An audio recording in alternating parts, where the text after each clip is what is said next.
तो भगवान गणेश जी की पूजा का जिक्र शास्त्र में है, इसलिए सभी को यह पूजन करना चाहिए।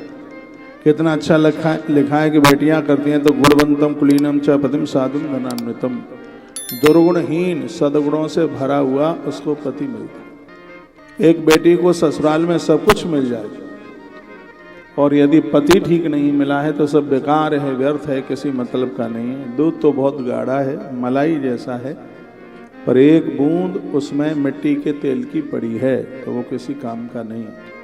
सब कुछ घर भरा हुआ हो सब चीज़ों से, यदि कन्या के लिए वर ठीक नहीं है तो सब किसी काम का नहीं है।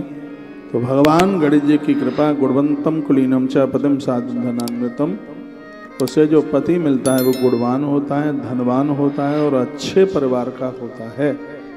ये महिमा है भगवान गणेश जी की पूजा की। गणेश जी के जितने भी भक्त हैं वो धनवान होते हैं, दयावान होते हैं, बड़े विशेष होते हैं। गजानंद की महिमा ही अपने आप में ऐसी। भगवान श्री कृष्ण भी गणपति के भक्त हैं।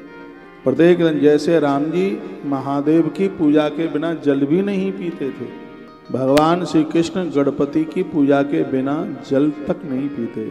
इतना गणेश जी के प्रति, गजानंद के प्रति मुरली मनोहर भगवान श्री कृष्ण का इतना बड़ा समर्पण, इतनी बड़ी श्रद्धा। तो सर्वतीर्थेषु याचनान्यात् दद्यात् दानान् सर्व। देखो चार तरह के तो भक्त होते ही हैं।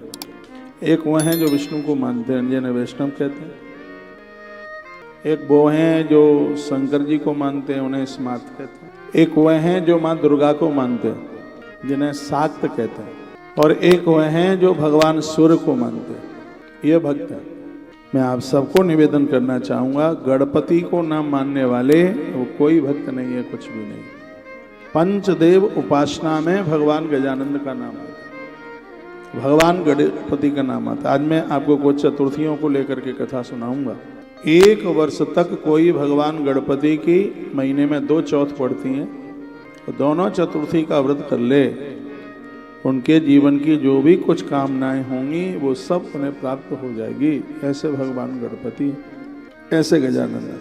तत्फलम समाप्नोति भक्त्या यह सुनयादिदम पंचाग्न साधनम ग्रीष्म हेमंते जलवासनम। क्या अद्भुत बात कही है।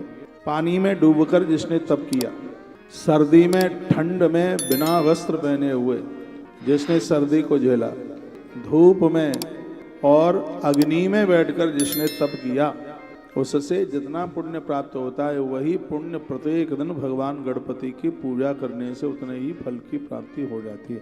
ऐसे श्लोक में ही लिखा है, पंचाग्नि साधनम ग्रीष्म हेमंते जलवासम वर्षा स्वाकाश वासम यह कृते बहुवस्त्रम तत्फलम प्राप्नुयामर्तः ससुरे ध्यात पंच। इस मृत्यु लोक में भगवान गजानंद को पूजने वाले भक्तों को वही फल प्राप्त हो जाता है। और देखो क्या लिखा है, जिंदगी भर आप अग्निहोत्र करें, हवन की बड़ी महिमा। घर में यज्ञ करने से हर नकारात्मक ऊर्जा समाप्त हो। उस घर में ना वास्तु दोष रहता, ना पितृ दोष रहता, जिस घर में प्रत्येक दिन अग्निहोत्र होता, हवन होता है। जब सिर्फ स्वयं का कल्याण करता है और अग्नि का धुआं जहां जहां तक पहुंचता है वहां पूरी समष्टि का कल्याण हो। आपका घर कितना भी सुंदर है, कितना भी भव्य है, लेकिन उसमें पूजा पाठ नहीं है तो वो नहीं है 2 पैसे का भी। घर में बंधन पूजन, खूब मंदिर बढ़िया घर में बनाओ जिसमें 2 लोग आराम से बैठ सकें। मंदिर की चौड़ाई कम से कम इतनी हो।